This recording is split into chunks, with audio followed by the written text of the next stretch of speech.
요즘 주변을 살펴보면 돌아온 싱글이라고 부르는 결별을 경험한 부부들이 많이 있습니다. 아마 주변에 친구들이나 또 자녀들의 이야기를 들어보시면 그 이야기가 우리와 멀지 않다는 것을 알 수 있습니다. 그리고 그런 관계 속에서 힘들어하는 사람들이 많이 있는데요. 어른들이 보시면 웬만하면 좀 다시 합쳐서 좋겠다라는 바람을 나타내시는 경우가 많이 있습니다. 특히 자녀들이 있음에도 불구하고 이런 이혼을 한 사람들에게는 주변에 있는 어른들이 볼 때 더 큰 바람이 있는 것이죠.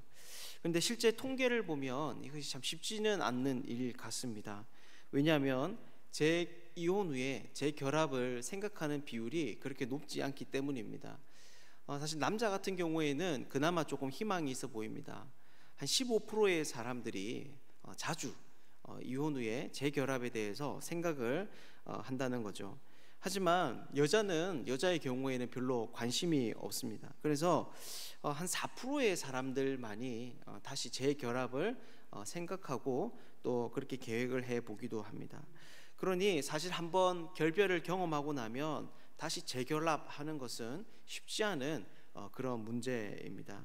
그런데 이것은 하나님과 백성의 관계에도 비슷한 문제입니다. 실제 성경은 이 두 하나님과 이스라엘 백성의 관계를 부부의 관계로 비유해서 설명하는 경우가 많습니다. 특히 이 관계는 하나님의 백성들의 부정, 즉 부부 관계에 있어서 여인의 부정이 그 원인이 된다라고 많이 밝히고 있습니다.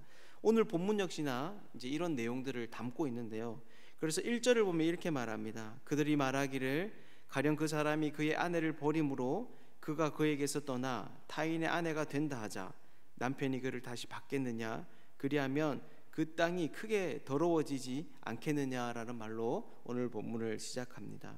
즉 오늘 결별의 이유 중 하나로 볼 수 있는 이 여인의 외도를 하나님과 이스라엘과의 관계에 비유해서 이야기를 하고 있는 것이죠.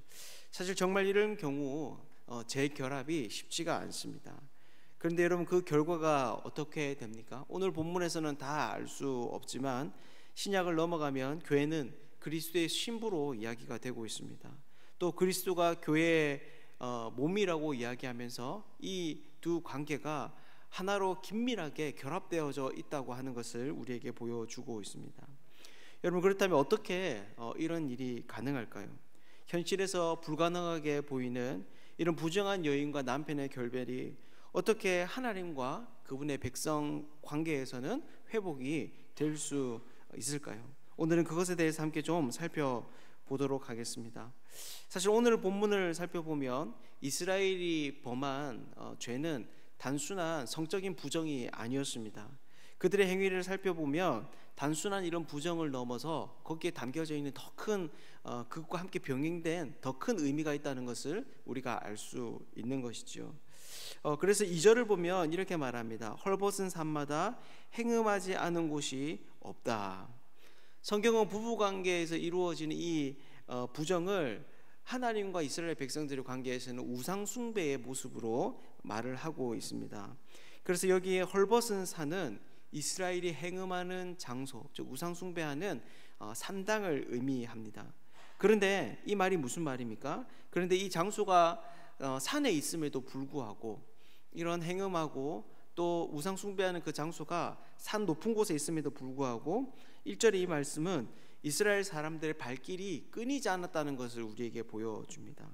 여러분 그러자 어떤 일이 생깁니까? 우리가 3절을 살펴보면 단비가 그쳤고 늦은 비가 사라졌다라고 말합니다. 우리가 잘 알다시피 이스라엘은 강수량이 그렇게 많은 지역이 아닙니다. 특히 남쪽 유다 같은 경우는 1년 강수량이 500mm에 그친다고 말합니다. 그러니 이렇게 비가 그친 것은 여러분 무엇을 의미하겠습니까? 바로 하나님의 심판을 이야기합니다. 비가 내리지 않으면 더 이상 가장 필요한 최소한의 필요한 물조차 확보하지 못하고 또 농사를 짓지 못하는 엄청난 재앙이 야기되는데 사실 그들의 우상 숭배를 하자 바로 하늘로부터 비가 그쳤다라고 하는 것이죠. 즉 이스라엘은 하나님으로부터 우상 숭배로 인한 심판을 받았음에도 불구하고 오늘 본문을 보면 돌이키지 않았습니다.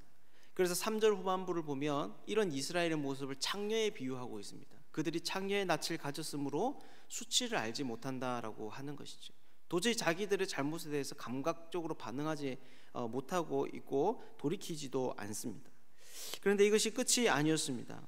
4절을 보면 이런 자신의 이런 어려움에 처한 이 이스라엘이 하나님을 향하여서 나의 아버지여 나의 보호자여 라고 말을 하고 있습니다.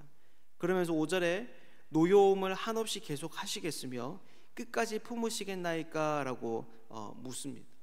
즉 그들은 이런 범죄를 저지르다가 하나님께 심판을 당하자 이 하나님께 얼굴에 철판을 깔고 친밀하게 다가가고 있는 겁니다. 마치 자기들이 하나님을 잘 알고 있고, 그래서 이 정도 문제쯤은 마치 부정한 공무원처럼 하나님께서 자기들의 잘못을 덮어줄 수 있을 것이라는 그런 은근슬쩍이 넘어가려는 그런 태도로 나가고 있는 거죠. 하지만 그들이 이런 말과 다르게 어떻게 행동하고 있습니까? 5절 끝을 보면 이들이 하나님께 그런 모습을 보인다고 하더라도 계속적으로 반복해 악을 행하고 있다고 하는 것을 우리가 알 수 있습니다. 결국에는 자신의 욕심을 이루기까지 이 일을 멈추지 않고 있는 것이죠. 이들의 악함은 6에서 7절에서 나오는 이야기에도 등장합니다. 6절부터는 요시야 왕 때 예레미야가 받은 말씀을 기록하고 있는데, 여기에 보면 뭐라고 이야기합니까? 너는 배역한 이스라엘의 행한 바를 보았느냐라고 묻습니다. 이때 요시야는 남쪽과 북쪽으로 나누어져 있던 이스라엘 가운데 남쪽 유다의 왕이었습니다. 그런데 시대적으로 보면 이 시기가 기원전 600년대입니다. 그리고 북쪽 이스라엘은 기원전 700년대에 멸망을 하고 맙니다. 그러니까 예레미야가 말씀을 받은 때는 이미 이 북쪽 이스라엘이 멸망하고 난 지 100년이 지난 그런 시점이었던 것이죠. 그런데 중요한 것은 바로 이것입니다. 유다는 그렇기 때문에 북쪽 이스라엘이 어떻게 그리고 왜 멸망했는지를 너무 잘 알고 그것을 다 지켜보았다라고 하는 것입니다. 그때 북쪽 이스라엘은 모든 푸른 나무 아래에서 행음하였습니다. 어떤 높은 산도 가리지 않고 올라 거기에서 우상을 숭배했습니다. 그래서 하나님은 선지자들을 보내어 그들에게 회개를 촉구했지만 이 북쪽 이스라엘은 끝내 돌아오지 않았습니다. 그래서 그들은 멸망을 당했습니다. 여러분, 그렇기 때문에 상식적으로 이것을 다 유다가 지켜보았다면 여러분 그들이 어떻게 해야 되었겠습니까? 바로 우상을 떠나야 했을 것입니다. 여호와께로 돌아가서 그분만을 섬기고 그분을 위해 살아야 했던 것이죠. 그런데 남쪽 유다는 그러지 않았습니다. 이스라엘과 자매 관계에 있던 이 유다는 이런 일을 두 눈으로 보았음에도 불구하고 두려워하지 않고 동일하게 우상을 숭배합니다. 돌을 섬기고 나무를 섬기고 그들의 약속을 여호와의 것보다 더 분명하게 붙잡고 의지하는 삶을 사는 것이죠. 물론 우리가 열왕기사나 역대기 상하를 보면 남쪽 유다가 북쪽보다 조금 낫다라는 생각을 가질 수는 있습니다. 왜냐하면 간헐적으로 그들은 개혁도 하고 또 회개도 했기 때문입니다. 하지만 결과는 어떻습니까? 10절을 보면 이것을 거짓이라고 말을 하고 있습니다. 즉 마음에 감동이 있을 때는 정말 새로워질 것처럼 말도 하고 행동도 보였지만 실제 그들은 이전과 동일한 삶의 모습으로 돌아가 버렸던 것이죠. 그래서 12절을 보면 여호와께서 정말 끔찍한 말씀을 하십니다. 바로 이런 유다보다 오히려 멸망당한 이스라엘이 더 낫다는 것입니다.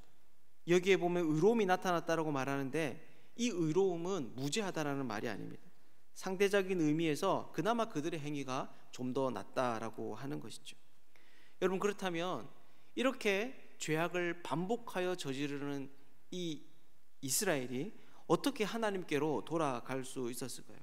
이렇게 단순히 하나님과 떠나는 것이 아니라 의도적으로 반복적으로 하나님을 우습게 여겨서 마치 이혼할 때 상대에게 줄 수 있는 최악의 모든 상처를 다 준 배우자처럼 그렇게 떠났던 이 백성이 어떻게 다시 하나님의 것이 되는 그런 놀라운 일들을 경험할 수 있었을까요? 먼저 12절에서 14절을 보면 이런 그들에 대한 하나님의 반응이 나타나 있습니다. 무엇입니까? 바로 돌아오라는 것입니다. 하나님은 자기를 떠난 이 백성을 향하여서 정말 우리가 잘됐다, 속이 시원하다, 다시는 보지 말자, 라고 최종적인 선언을 내린 것이 아니라 계속 돌아오라고 말씀하고 있습니다. 그래서 먼저 12절을 보면 북쪽 이스라엘 향해서 자기에게 돌아오라고 말합니다. 자복하라고 말하고 그들의 죄악을 꾸짖으면서 다시 돌아오면 받아주시겠다고까지 말씀을 하고 있습니다. 그런데 이것이 끝이 아니었습니다. 이후 15절에서 18절의 이야기를 살펴보면 그렇게 떠난 사람들에 대한 하나님의 계획을 말씀해 주십니다. 우선 여호와께서는 그들을 시온으로 다시 데려오실 것입니다. 그리고 15절에 보면 마음에 합한 목자들을 주셔서 그들로 하여금 지식과 명철로 양육하게 하실 것입니다. 그러면 어떻게 됩니까? 16절을 보면 사람들이 다시는 여호와의 언약궤를 말하지 않고 생각지 않고 기억지 않고 찾지 않고 만들지 않을 것이라고 말합니다. 왜 그렇습니까? 바로 그들이 모이게 되는 곳이 예루살렘인데 그 예루살렘이 그때에는 그 자체만으로도 하나님의 임재의 상징이 되기 때문입니다. 또 다른 하나님의 임재의 임재를 상징하는 언약궤가 필요 없는 곳이 되는 것이죠. 그래서 그곳에서는 사람들이 다시는 이전과 같이 악한 마음으로 행하지 않는 새로운 곳이 됩니다. 여러분, 이것이 무슨 말입니까? 바로 이렇게까지 패역하여 하나님을 떠난 백성들이 다시 그분께로 돌아올 수 있는 그 이유는 바로 그들을 끊임없이 돌이키고자 하는 하나님의 노력과 결심, 또 그분의 약속과 계획 때문이라는 것입니다. 즉 하나님께서 그들을 회복시키는 것에 있어서 핵심은 그들의 행위가 아니라 바로 하나님의 행동, 하나님의 어떠함 때문이다 라고 하는 것이죠. 사랑하는 여러분, 이것은 오늘날 우리들도 마찬가지입니다. 어떤 유명한 종교개혁자가 말했는 것처럼 우상을 만들어내는 공장과 같은 마음을 가진 우리가 그래도 하나님께로 다시 돌아갈 수 있다고 생각하는 그 근거는 바로 이런 하나님의 계획하심과 또 그분의 의지와 열심 때문이다라고 하는 것이죠.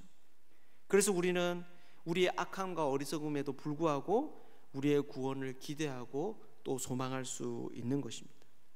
오늘도 하나님께서 자신의 백성들을 그렇게 붙들고 계십니다. 유다와 같이 이스라엘과 같이 자신을 떠난 백성을 부르시며 그들에 대한 계획을 포기하지 않으시고 거룩한 공동체의 일원으로 세워져 갈 수 있도록 우리 가운데 역사하고 계신 것이죠. 오늘 하루도 우리가 이런 하나님의 열심과 또 그 성실하심을 기억할 수 있으면 좋겠습니다. 그래서 자신이 넘어진 곳에서 포기하지 않고 여전히 소망과 희망을 가지고 우리에게 주어진 그 삶들을 살아갈 수 있으면 좋겠습니다. 이 자리에 있는 우리 모두가 이 놀라운 하나님을 믿고 신뢰하며 우리에게 주어진 삶을 걸어갈 수 있는 복된 사람들이 되기를 주님의 이름으로 축복합니다.